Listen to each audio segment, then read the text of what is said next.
Raise your fist together. I am somebody. I may be poor, but I am somebody. Red and yellow, brown, black, and white. We're all precious in God's sight. Everybody is somebody. Stop the violence. Save the children. Stop bullying. Save the children. Hold your head high. Stick your chest out. You can make it. Keep hope alive. Keep hope alive. Keep hope alive. Good morning, everyone, and welcome to Rainbow Push Coalition Saturday Morning Forum. I'm Clayton Harris III. This morning, immediately, I am joined with the Reverend Dr. Jeanette Wilson, and we're excited to have you here with us today. We have a compelling and insightful program lined up for you, focusing on the critical aspects of our political system that has, and often goes unappreciated, the role of the Vice President. Today's forum is going to be entitled The VP Factor, the power behind the presidency. But before we jump into that, we want to talk about and make sure that we're inviting you to the 58th Annual Rainbow Push Coalition's Convention, the People's Agenda 2024. The People's Agenda 2024 will be held at Rainbow Push headquarters from August 15th through August 18th. The International Convention is taking place here, and we are going to discuss all sorts of topics to come out with an agenda as we move into the Democratic National Convention, which is also going to be held here in Chicago from August 19th through the 22nd. This annual event aims to bring together thought leaders, activists, educators, policymakers, and community members to engage in a meaningful dialogue and collaborate with efforts to address pressing issues, creating our people's agenda. Rainbow Push organizers hope attendees and guests will leave the conference with a unified voice, vision, and agenda for the future.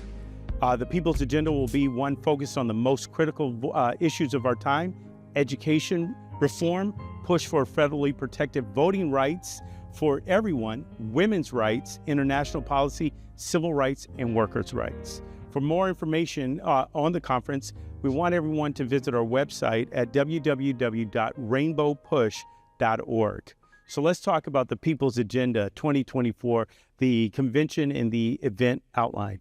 Welcome. Well, thank you so much. This is going to be the most exciting convention we've ever had. One, it's the first time we've been hosting a convention in our building since we purchased it a little over several years ago, 1971 until today. It's the first time we've held a convention in our building. And I think that says a lot about it, because this is a building where it's like the rooms where things have happened. And so now we open the convention on a focus on education. Reverend Jackson started a focus on pushing for excellence in 1975.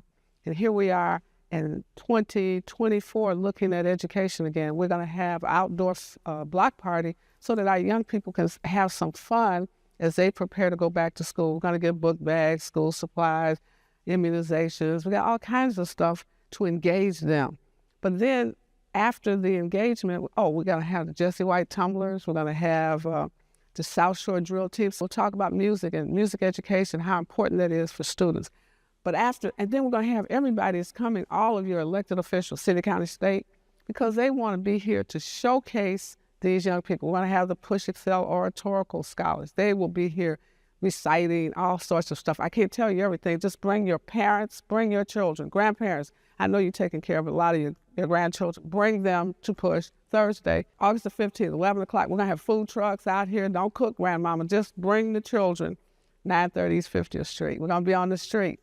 And if you're looking for alternative jobs that you may not be employed right now, we're going to have the police department. You might want to be on the police force. Sheriff's department will be here. We have all kinds of support.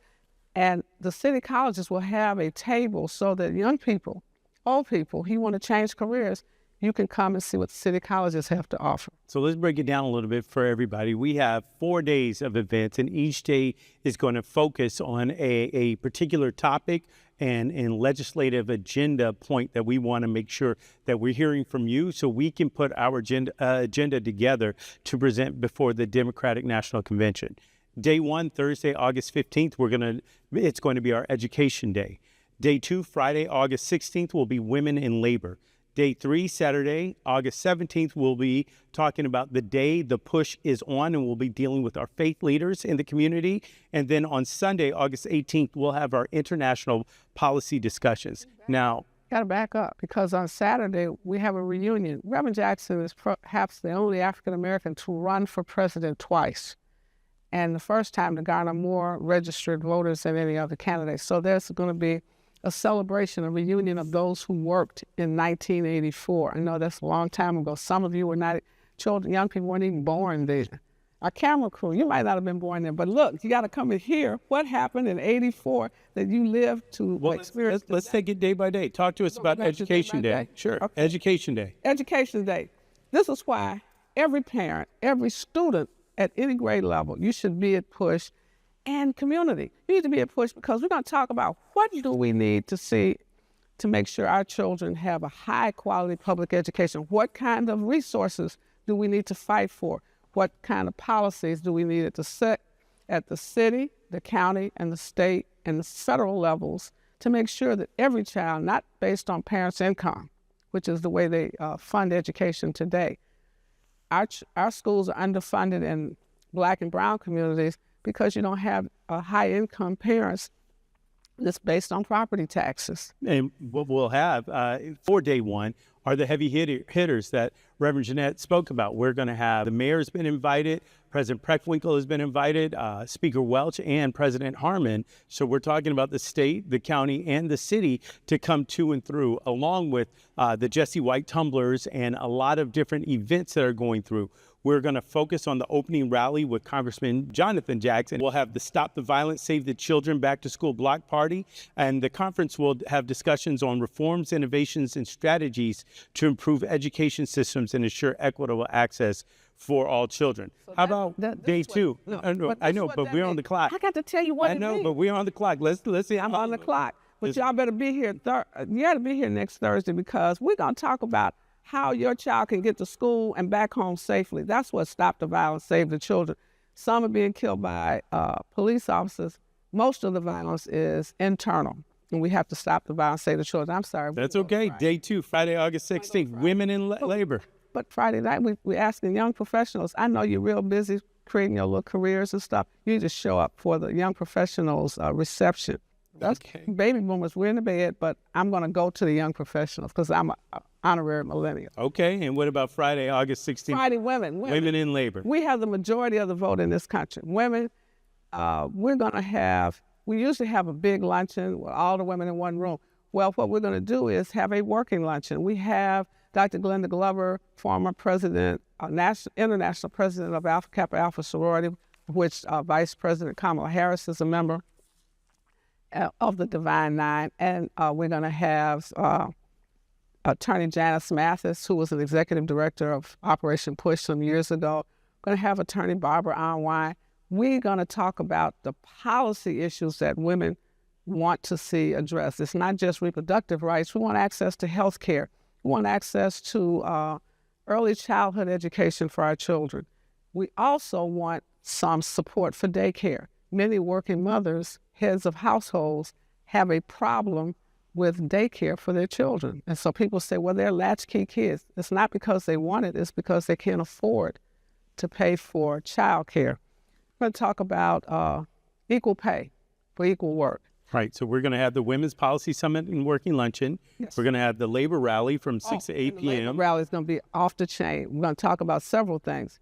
Are you protected by a labor union? So many of you are working a job that gives you no benefits. And then we're going to have a workshop and panel discussions addressing gender equality, women's health, pay equity, and leadership opportunities. And one fair wage. And that's just day 2. So day 3 on Saturday, August 17th, day the push is on.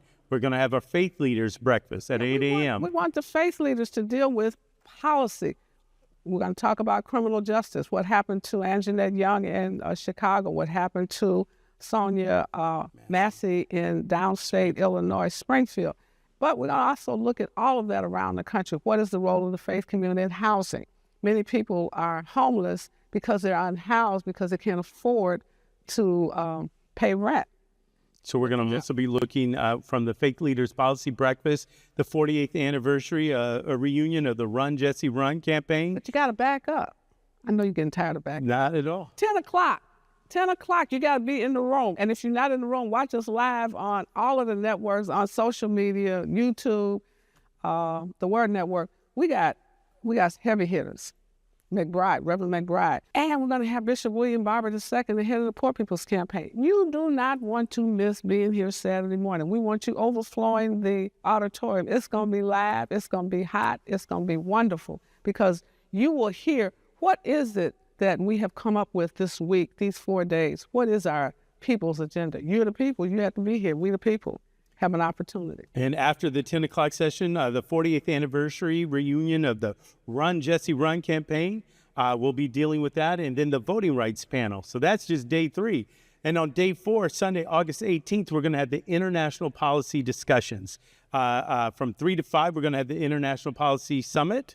You have not heard much about Haiti. Haiti is in a major crisis. We expect the American government to focus and invest in stabilizing Haiti. Haiti gave us our freedom, and we owe Haiti a debt. So we're going to talk about Haiti. We're going to talk about what's happening in the Congo and around the world. We're also going to talk about, in that session, Gaza. What is it that we must do to preserve the citizens of Gaza, the children and the women, the innocent people that have caused no harm to anyone, and yet they are homeless, hungry, and need resources. And we're going to finish out this incredible forum, this incredible convention with the Nation magazine's tribute to the Reverend Jesse Jackson Sr. You want to be here because everyone else is going to be here. We have Reverend Al Sharpton coming, Representative Maxine Waters, Representative Jamie Raskins. We have Representative Barbara Lee. We have Senator Bernie Sanders. We have Didi Guppenplan, the editor of The Nation, coming to speak and to honor and pay tribute to the Reverend Jesse Jackson. John Nichols will be here, and he's going to host and carry out the ceremony. We're excited for everyone to be here, and we're looking forward to you being here with us, too. So you cannot miss out on this annual convention from August 15th through August 18th here at Rainbow Push. All we ask you to do is register by taking out a Push membership, $35. I know some of you are members and you register for $35. That's all it is.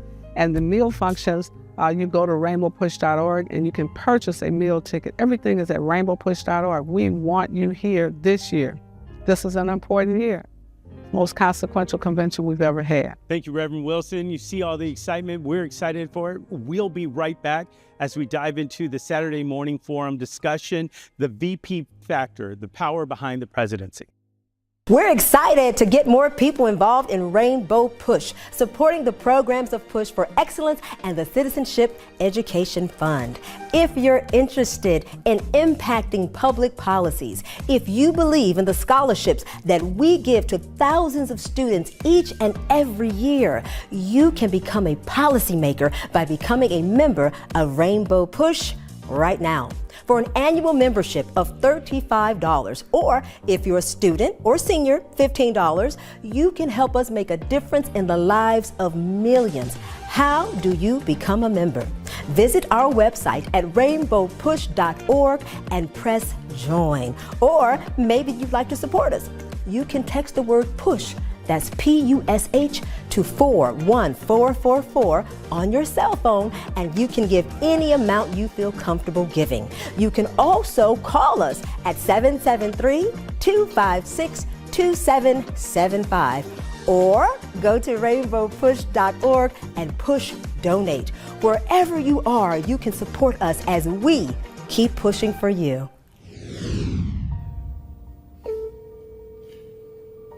Hi, this is Tim.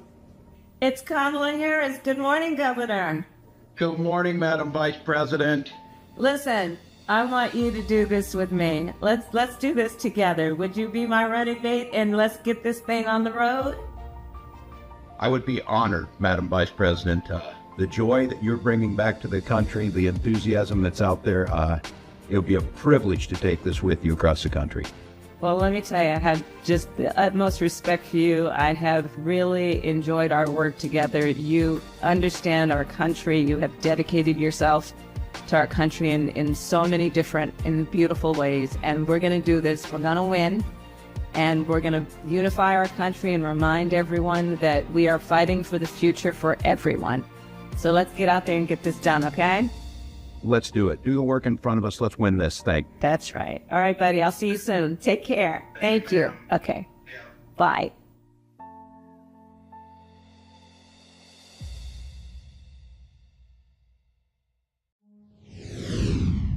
Welcome back, everybody. Along with myself and the Reverend Dr. Jeanette Wilson, we are now joined with the Reverend Chauncey Brown, the National Director of 1,000 Churches Connected at Rainbow Push. Here we go. I am Clayton Harris III, and our discussion will be particularly timely and relevant as we look to the significant choice made by Vice President Kamala Harris for her selection as Vice President. She has chosen Governor Tim Walz as her vice presidential running mate. This decision marks a new chapter in the ongoing evolution of the vice presidency and will explore what this means for our nation's future. The role of vice president has historically been seen somewhat secondary, but recent years have shown us how critical and influential this position can be.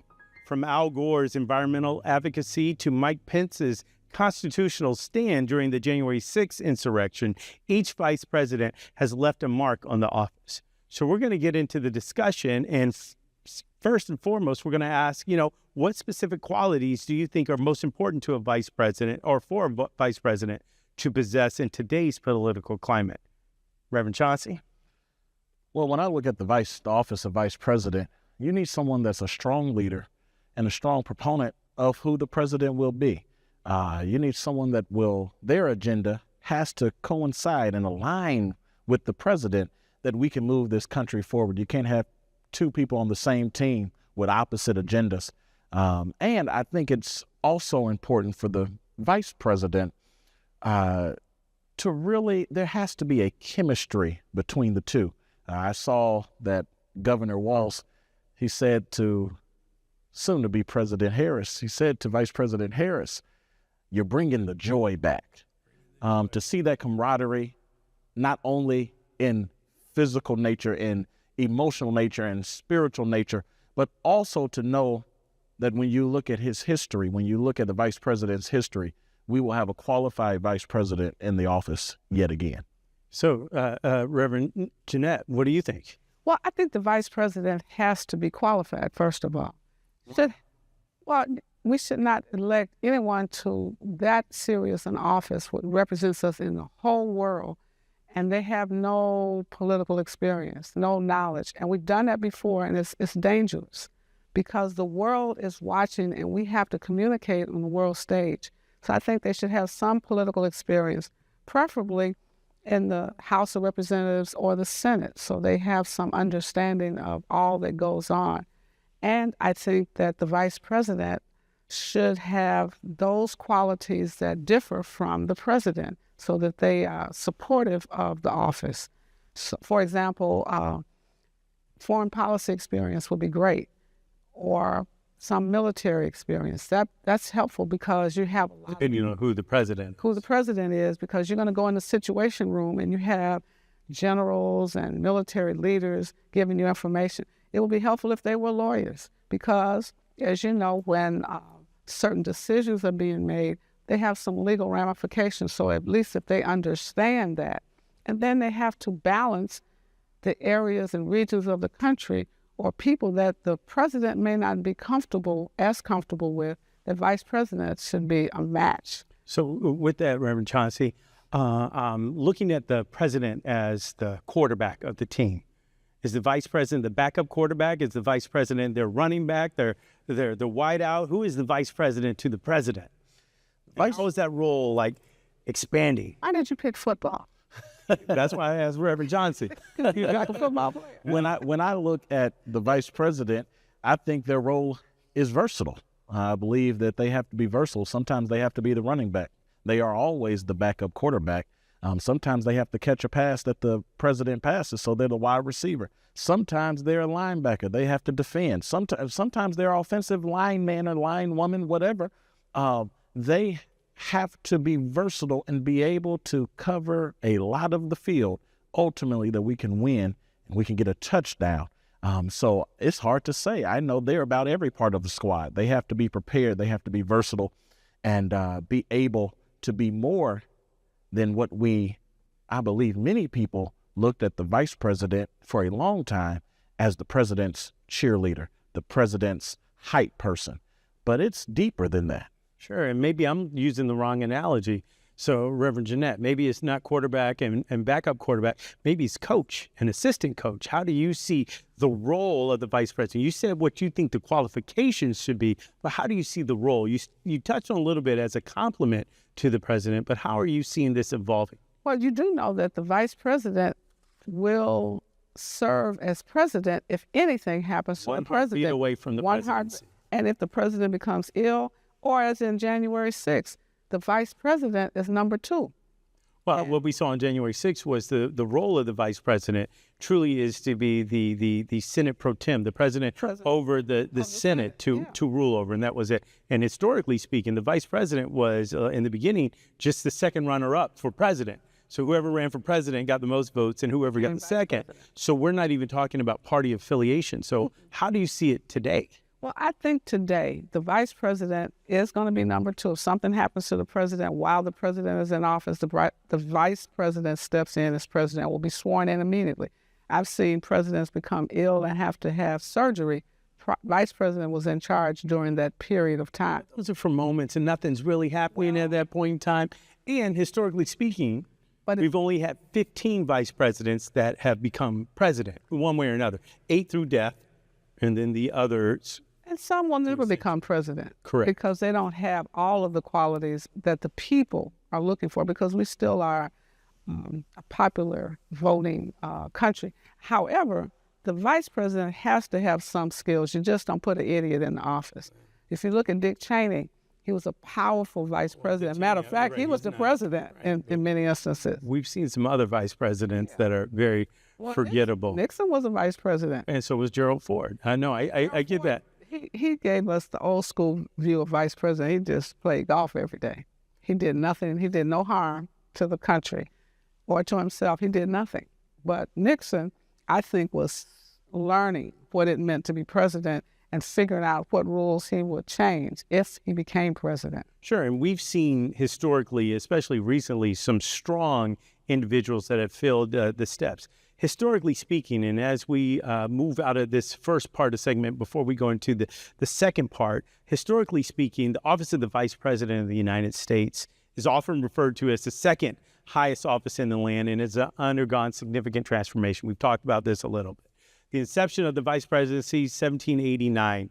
Originally the Vice President was the primary constitutional duties was to provide over the Senate, as we said, and succeed the President in case of death, resignation, or incapacitation. We've seen 2 out of the 3, and maybe almost the 3rd, as we talk about the importance of this role or the significance of this role.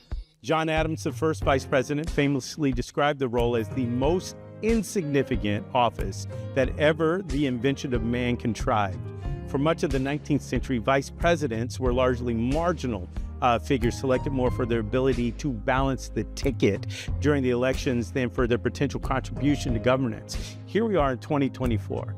We have the first African-American woman with Indian and Asian descent on the top of the ticket, the top of the major ticket now.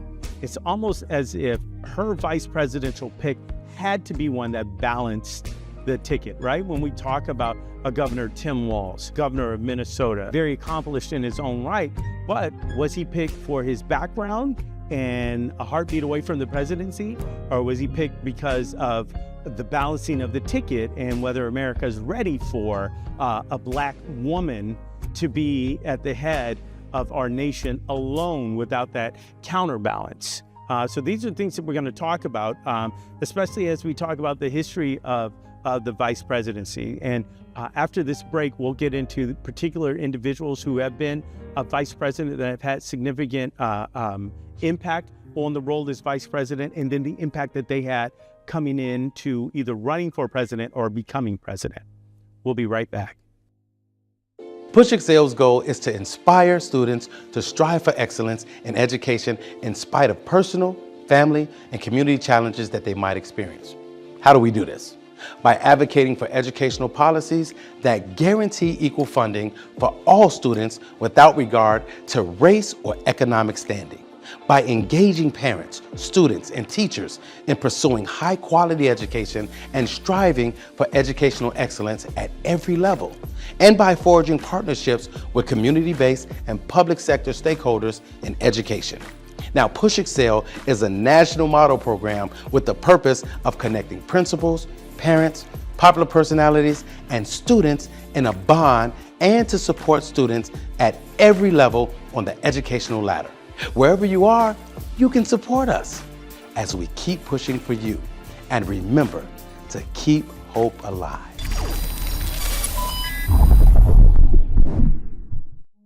Welcome back to the Vice Presidency and its influence on, and the Vice President's influence on a presidency. We were talking about the history of the Vice Presidents and the Vice Presidency. So let's talk about the most recent Vice Presidents in history. We can talk about Al Gore, who served from 93 to 2001 under President Clinton. Ran for president, didn't make it, but had an impact on environmental studies because of what he was able to do after coming out of the Senate in Tennessee. Dick Cheney, I don't think he ever had visions of being the president because as vice president, I would argue that he was president at that time, pulling the strings or making these decisions under President Bush. Joe Biden, we know that Joe Biden served under our favorite president, Barack Obama, but was a balance to the ticket there when we're talking about a black man becoming the first man of color, first person of color to be president of the United States. But then we can look at a Mike Pence who served under the former president, Donald Trump, and his impact on adhering to not only his faith, but his faith in the Constitution and what that meant to the United States at that point in time, especially after the January 6th insurrection. And then, of course, we're going to swing into Vice President Kamala Harris and her impact when we talk about not necessarily incapacitation, but she stepped up now to become the heir apparent for the Democratic Party as the presidential nominee for the Democratic Party. So let's talk about former vice presidents and their impact and your thoughts there. Cheney was the most powerful vice president in our history, other than perhaps Nixon. Okay, They're very bright men. History. Cheney, I don't think, as you say, wanted to become president, but he controlled the White House with young Bush. His father set him up to not fail. And so he put Cheney there to take the weight. He was both blocker and was running passes and was playing quarterback. Okay. Bush was the nice guy that people liked. Even if you were not Republican, you had a genuine like for Bush, but you didn't think much of his capacity to be president.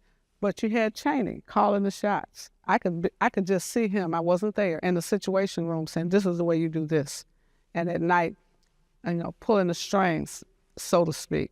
Still had a Bush in the presidency, but you had Cheney there, and I think Nixon was a smart, very smart guy. Didn't agree with what he did because he wanted power at all costs, which gave us Watergate. But he was probably one of the brightest vice presidents. He just didn't have an ethical balance, in my opinion. And what do you think about our last two vice presidents, starting with Mike Pence and then with our most favored currently, Vice President Kamala Harris? I'll speak for myself, Mike. Being from Indiana, growing up in Indianapolis, we experienced the governorship of Mike Pence. And for some of his governorship, one thing we can always say is he did what he said he was going to do until he didn't. And then we look at not only the vice president as a sidekick, as all the teammates of a president, we also have to look at what maybe the vice presidency does to political aspirations. If you're from Indiana, you know that Mike Pence, Governor Pence, wanted to be president. After his run next to Donald Trump and being blocker for Donald Trump, there was a mistrust, a distrust. We could not trust him to take that office. He did some great things as vice president in upholding the Constitution and, of course, his religious freedom. But he slandered his own career by partnering up with our former president. And we saw that because he did make a run again for president and he couldn't make any inroads at that point in time. So Which vice president do you think had the most significant impact on the presidency? For you, was it Dick Cheney? Dick Cheney. Or the evolution of the office of vice president, and why? I think the office changes based on the ability of the president to control and move. If you have a quarterback that can't complete a pass, you have to know that you're not going to win the game. Right. And I think Cheney was that guy that, president, if you're not going to complete it, give me the ball. I got it. And he would position everybody to do what was appropriate. I didn't agree with Cheney. Now, historically, we know that when Richard Nixon was vice president, he opened up doors for foreign policy. So that was significant at that point in time. When we look at, we talked about Al Gore and some of the environmental policies and the things we pushed. And do you think Joe Biden as vice president to President Obama, he was able to do and take on some more liberal aspects and applications that maybe the president isn't free to do? Joe Biden rebranded himself under Obama, because he had done some things, as you know, in the law that were not very favorable to African Americans in the criminal justice system. He had a sort of a different past, but with Obama, he was able to reshape himself where he could be elected president, which he had been waiting for years, for decades. Now, I don't think Pence ever had an opportunity. He was with a president that didn't have a team. He was just everything. Whatever he decided, that's what happened. Pence is one of those straight arrow kind of guys, and he couldn't do anything. He never shaped himself as if America could look at him and say, we're going to get him one day. This guy's a nut, but we want Pence. You couldn't see Pence as strong. He kept trying to support a president but didn't believe in the president. I felt like he knew his role as vice president was to, as he saw it, back up the president. But back him up. Correct. But let's talk about Vice President Kamala Harris, because I would argue she wasn't utilized in the best way to be vice president. And it's amazing now. People are like, oh my gosh, she's awesome, she's great, but she's always been awesome and great. But she wasn't allowed to be awesome and great. So is that an issue if your vice president overshadows or could overshadow? Could you ever have seen Barack Obama as vice president to anyone? He could have been when he went to the U.S. Senate. See, I don't think he could have, because he would have overshadowed anyone that he was vice to. And I believe this is why we didn't see Kamala Harris out there more often, because when she was rolled out there, she was, in my opinion, always impactful with what she said, how she said it, and how she tackled issues. I just think that she was unapologetic in the way that she handled things, and that rubbed some people the wrong way. I think for a couple of reasons. One, because she's a woman, and two, because she's black. No, but she didn't step up when she was vice president. She pulled back.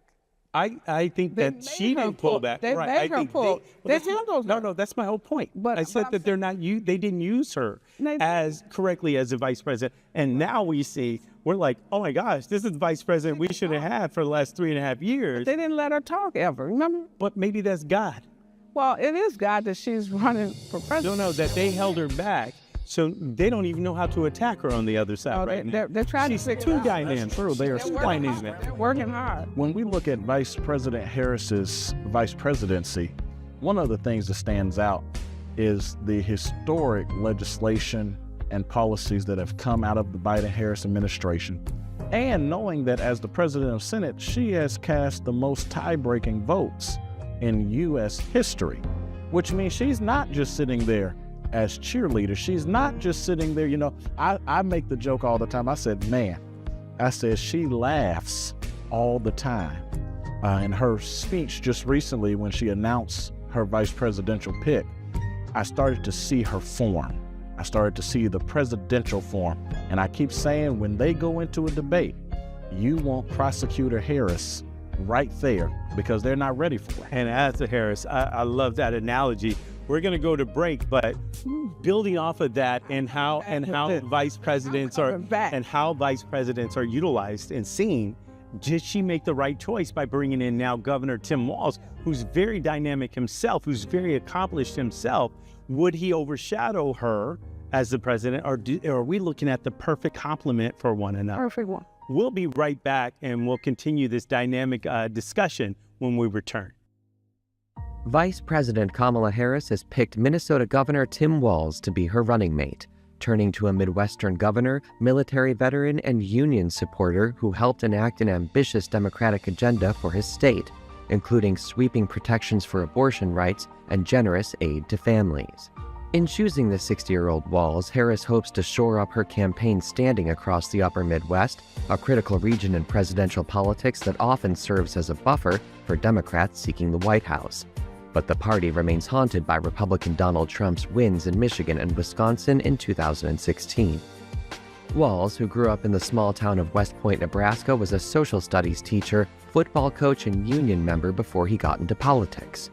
He won the first of 6 terms in Congress in 2006 from a mostly rural southern Minnesota district and used the office to champion veterans' issues. Walz served 24 years in the Army National Guard, rising to Command Sergeant Major, one of the highest enlisted ranks in the military. He ran for governor in 2018 on the theme of One Minnesota, defeating Hennepin County Commissioner Jeff Johnson by over 11 points. During that term, he governed through the COVID-19 pandemic and the protests that emerged in the wake of the murder of George Floyd.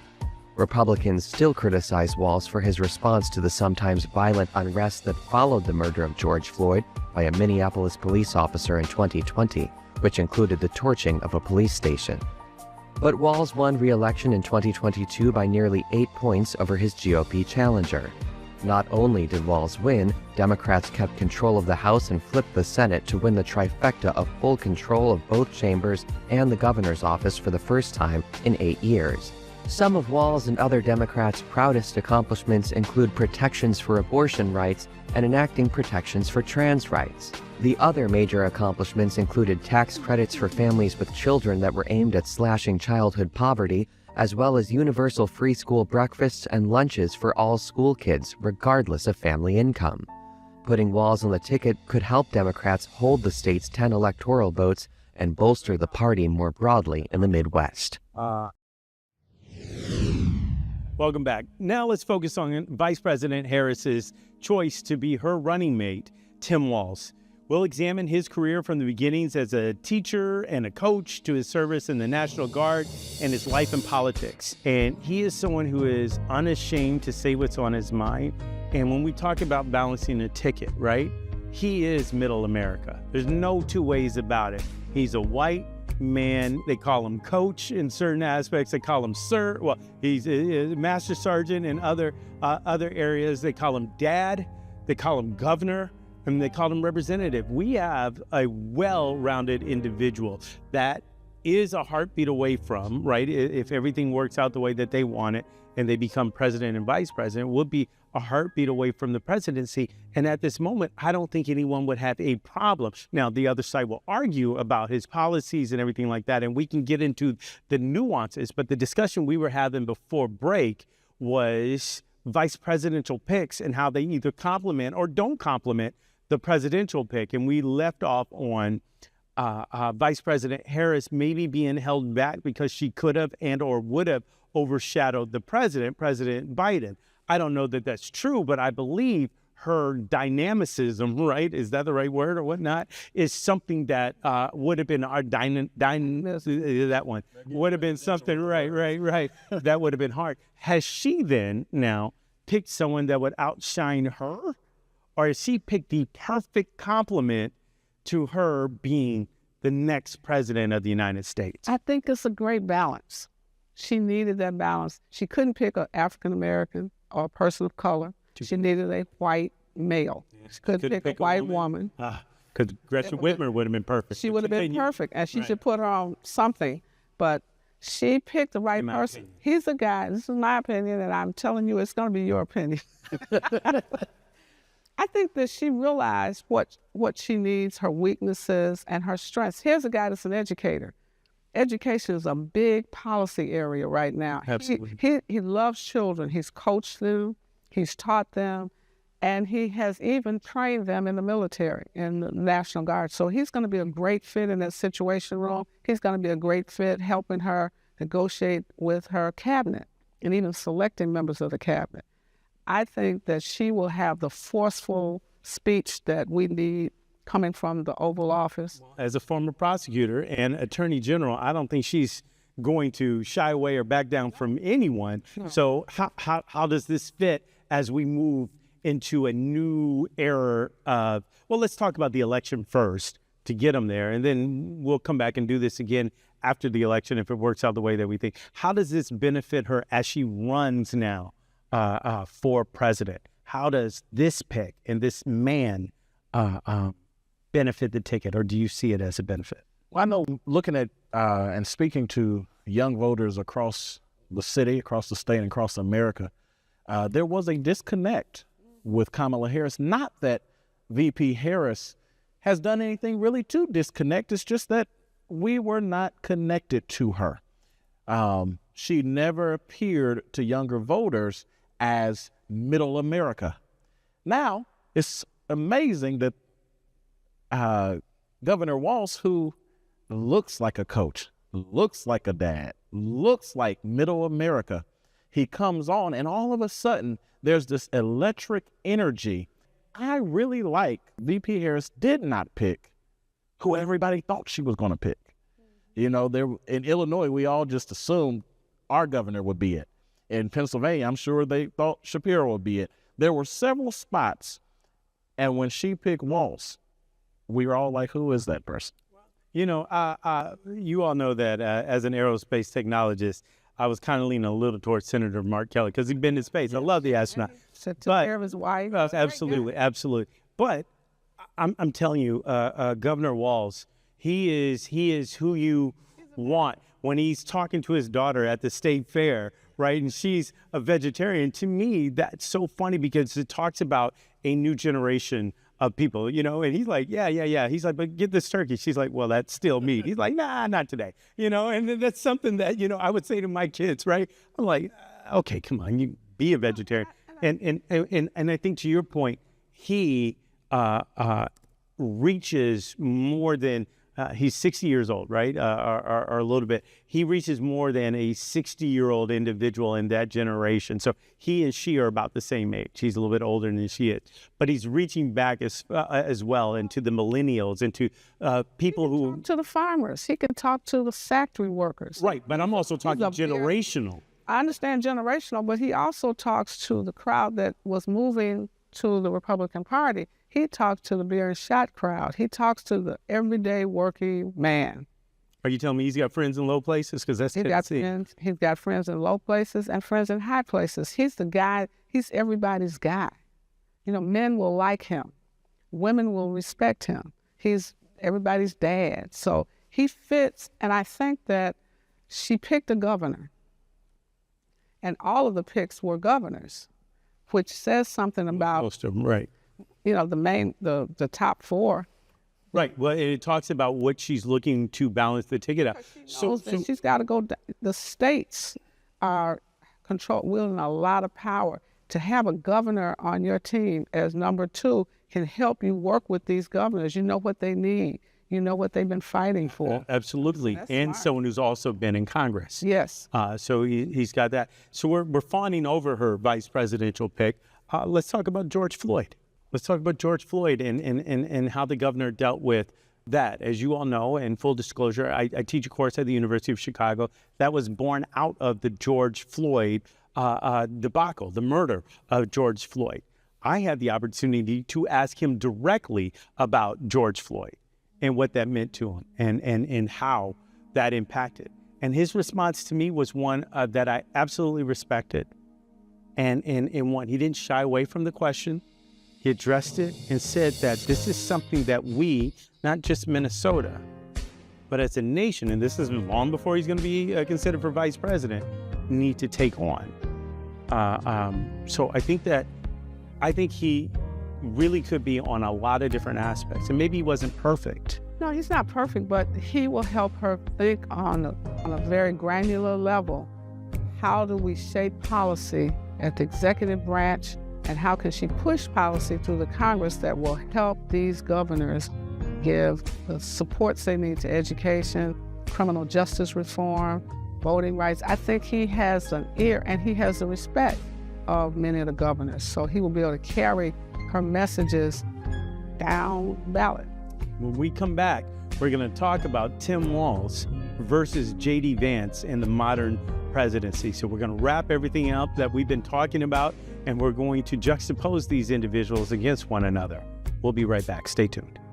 We're excited to get more people engaged and involved in Rainbow Push, supporting the programs of Push for Excellence and the Citizenship Education Fund. Now, if you're interested in public policy and you want to help change the policies that impact those who are incarcerated, you can do so. If you're interested in impacting public policies that benefit education and businesses with social economic solutions, you can do that as well.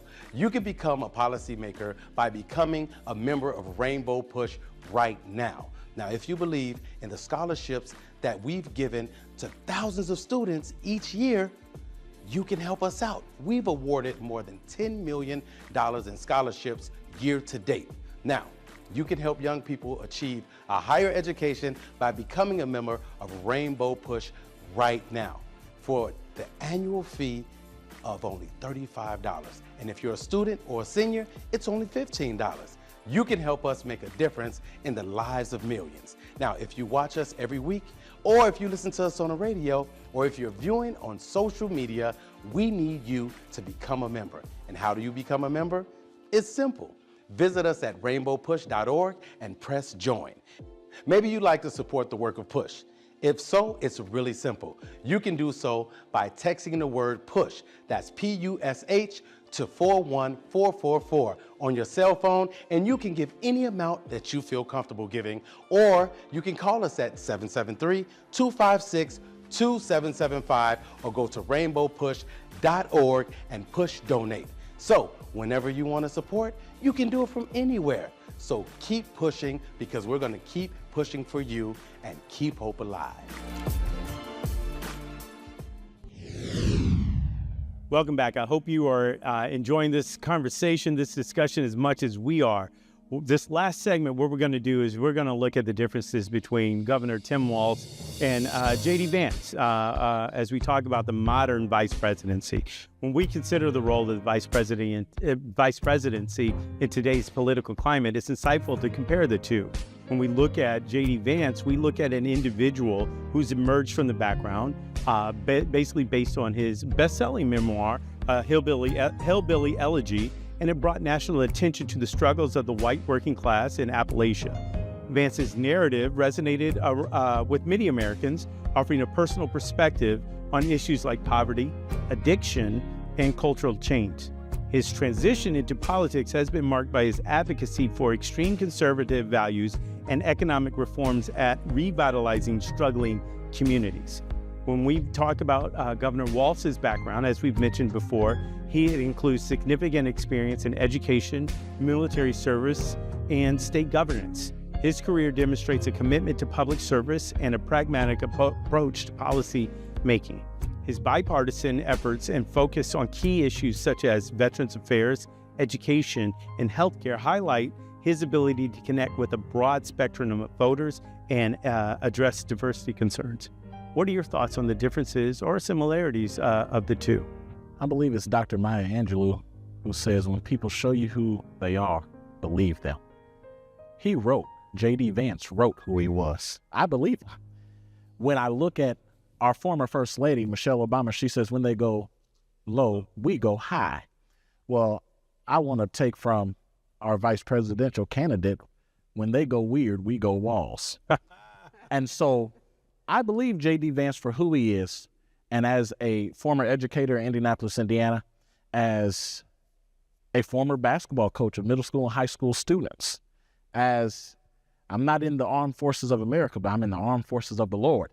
And so as a well-rounded person in middle-class America, Walz is the option. And J.D. Vance doesn't relate to me. I don't relate. I don't know what he does on the couch, but I don't relate to that. I don't know. I do know what he does because he wrote about it. I don't know. People show us who they are, and then we're shocked when they are who they write to be. So what are your thoughts between the differences between? You have two men who, both of them came up in difficult circumstances. J.D. Vance, extremely poor, and Walz. And the difference is the pathway out of poverty, the pathway out of struggle. Walz, on the other hand, is a hard worker. He's into public service, as you said. Every part of his life has been public service and helping others. J.D. Vance, on the other hand, had a disdain for his condition that he had as a child. He has remembered it, and it's almost like he's going to punish poor people, those that he was like at one time. And now he's saying, I made it out, and I'm not reaching back. He doesn't even associate with any people that he grew up with, and that's in his own words. So I think you have someone who really doesn't see America for what it is and what it can be. He sees pain that he endured, and he's now saying, I'm risen above this. I don't care about any of you. And that's the sentiment that I get when I hear him and when I see him. When you see Bill Walz, you see a guy he's everybody's dad. Tim, I'm sorry, everybody's dad. He's everybody's teacher. He's he would get the golden apple. He's a soldier. He's a guy's guy, and he's not perfect, but he has a heart versus one who has no heart, who is saying, I'm going to do whatever I can to rule this country as if it is a dictatorship. So if Governor Walz is the perfect complement to Vice President Harris, is J.D. Vance the perfect complement to former President Trump? I would have to say no. One, because J.D. Vance didn't agree with Donald Trump in his first presidential race. Well, expand on that. And President Trump has not changed. He is true to form. He is true to who he is. And if you did not agree in 2016, 2020, how are you agreeing today? So that's my issue, one of my major issues with J.D. Vance. When he described the former president, he described him as America's Hitler.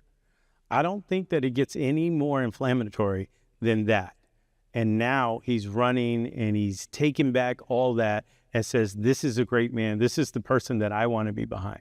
So when we look at that and we talk about the evolution of the vice presidency, this is not even in the beginning when it was the second place person, right, who was running against the first place person. So I'm assuming back in the 1780s, 90s that they're highlighting differences, right? This is not talking about the quiet vice president that's just going to stand by. I'll do whatever you need me to do. If not, I'll be on the golf course. This is not a vice president like H.W. Bush, who ran against his president, right, to force a couple of policy issues and then became president, right?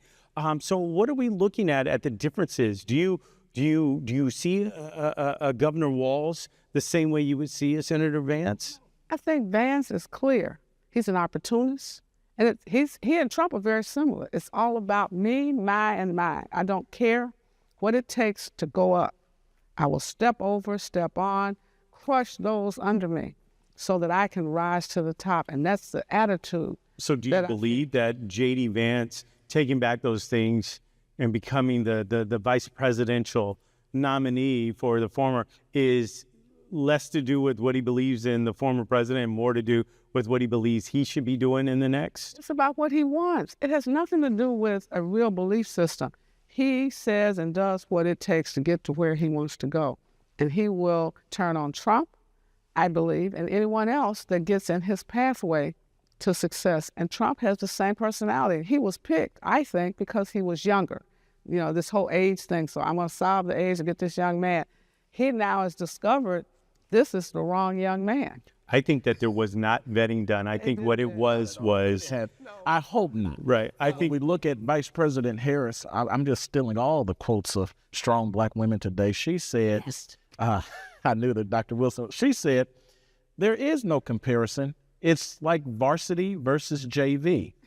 I'm not sure it reaches that amount of competition. No, I think it's varsity versus peanut butter. You remember when I was in middle school, growing up in Indianapolis and even coaching, in middle school, you had not just varsity and JV, but in middle school, you had A and B squad, then you had intramural.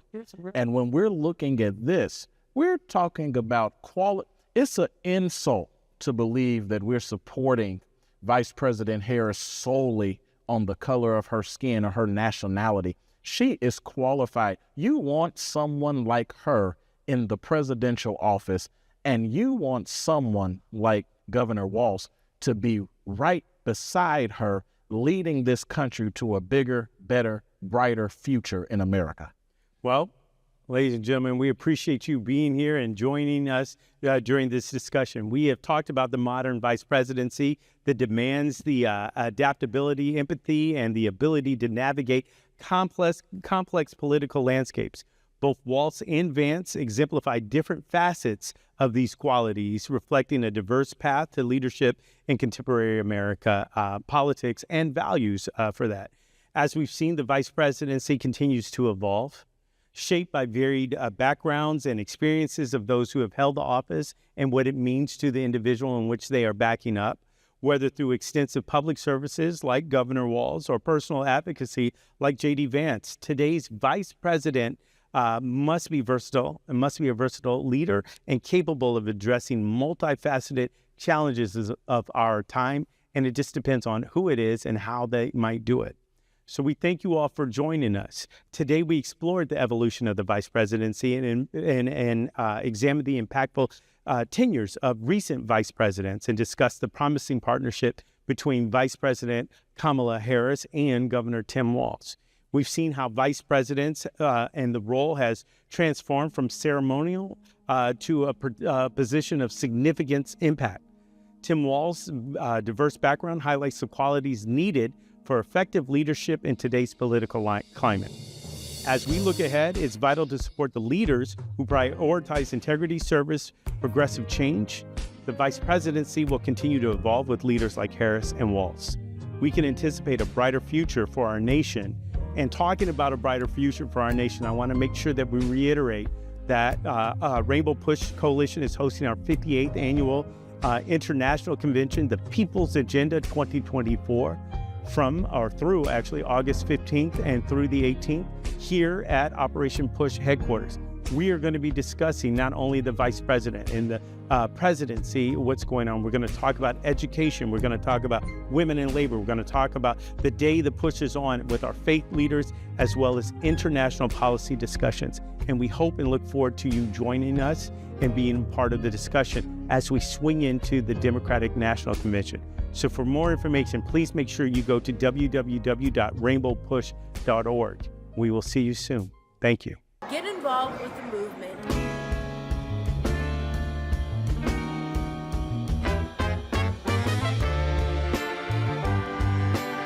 I am somebody.